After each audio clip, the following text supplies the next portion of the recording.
সংস্কৃতি, হিন্দু সংস্কৃতি যাকে সমূলে বিনাশ করার কথা কংগ্রেসের যিনি সভাপতি মল্লিকার্জুন খাড়গেও প্রকাশ্য সভায় বলেছিলেন যে সনাতনকে সমূলে ধ্বংস করে দিতে হবে।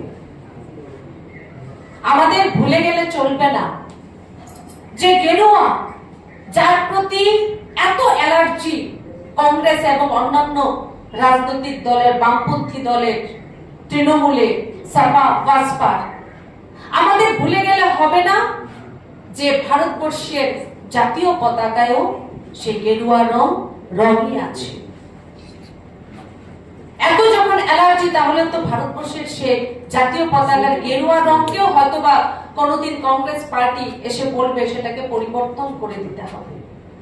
ভারতবর্ষের যারা সাধু সন্ত রয়েছেন তারাও কিন্তু গেরুয়া বস্ত্রই পরিধান করেন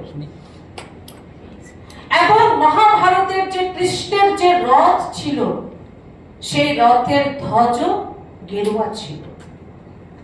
ভারতবর্ষের সনাতন সংস্কৃতি, এই হিন্দু সংস্কৃতিকে কখনো ধ্বংস করা যায় না।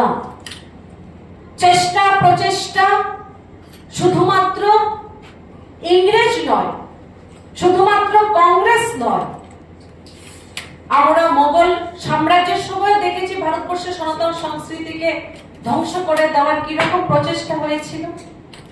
কিন্তু বারবার এত প্রচেষ্টার পরও ভারতবর্ষের সনাতন যে বিচার, যে সংস্কৃতি, যে আধ্যাত্মিক সাংস্কৃতিক যে ঐতিহ্য, অযোধ্যার রাম মন্দির, কাশী বিশ্বনাথের মন্দির এবং গুজরাটের সোমনাথ মন্দির রূপে সে সনাতন ঠিকই দাঁড়িয়ে থাকে।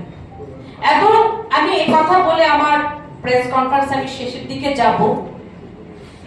আমি যেটা প্রথম বললাম যে সবকিছু মিশ্রণ আপনারা এই প্রেস কনফারেন্সে পাবেন, কারণ আমাদের বেদনা, 17 বছরের যন্ত্রণা,